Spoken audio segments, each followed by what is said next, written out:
ಅಪ್ಪಾಜಿ ಸಿಕ್ಕಾಪಟ್ಟೆ ಬೆವ್ತ್ಬಿಟ್ಟಿದ್ದೀರಾ, ಚೆನ್ನಾಗಿ ಸ್ನಾನ ಮಾಡಿ. ಶಾಂಪು ಅಲ್ಲೇ ಇಟ್ಟಿದ್ದೀನಿ, ಸೋಪ್ ಅಲ್ಲೇ ಇಟ್ಟಿದ್ದೀನಿ, ಸಿಗೆಕಾಯಿ ಅಲ್ಲೇ ಇದೆ, ಯಾವ್ದು ಬೇಕೋ ಹಾಕೊಳ್ಳಿ, ಚೆನ್ನಾಗಿ ಸ್ನಾನ ಮಾಡಿ, ಜಲ್ದಿ ಬನ್ನಿ. ಸರಿ ಸರಿ.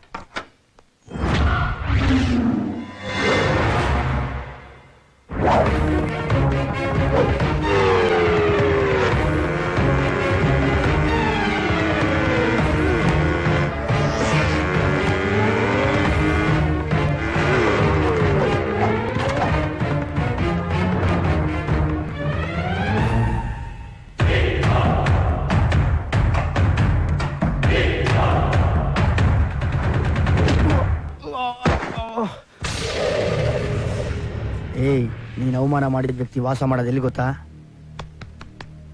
ಇಲ್ಲಿ. ನಾವೆಲ್ಲ ಪೂಜೆ ಮಾಡೋ ದೇವ್ರು.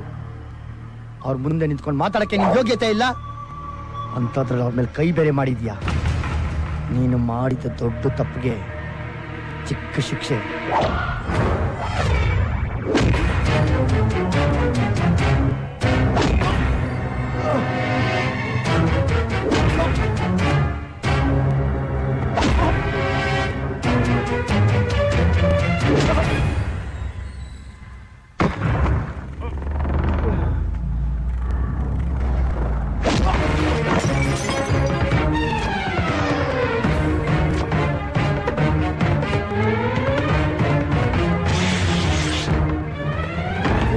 ಮುಗಿಸ್ಬಿಟ್ರ?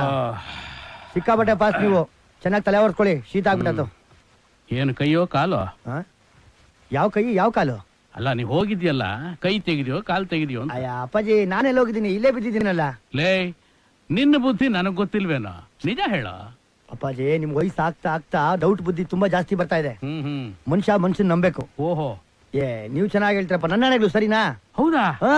ಎಲ್ಲಿ ಬಿಡ, ಈಗ ಹೇಳಪ್ಪ. ಅಯ್ಯೋ, ಒಳ್ಳೆ ಧರ್ಮಸಂಕಟಕ್ಕೆ ಸಿಕ್ಕಾಕ್ಸ್ತೀರ ನನ್ನ. ನಿಮ್ಮ ಮೇಲೆ ಕೈ ಮಾಡಿದವನ್ನ ಸುಮ್ನೆ ಬಿಡ್ತೀನ ಅಪ್ಪಾಜಿ. ಅವನ ಕೈ ಇನ್ಯಾವ ಕೆಲ್ಸಕ್ಕೂ ಅವನಿಗೆ ಬರಬಾರ್ದು, ಹಂಗ್ ಮಾಡಿದೀನಿ. ಇನ್ನು ಅವ್ನ ಕಾಲ್ ಬಿಡಿ, ಕಂಪ್ಲೀಟ್ ಲ್ಯಾಬ್ಸ್, ಏನ್ ತೊಂದ್ರೆ ಇಲ್ಲ. ಇಟ್ಕೊಳ್ಳಿ ನೀವು. ಅಮ್ಮ ತಿಂಡಿ ರೆಡಿನಾ?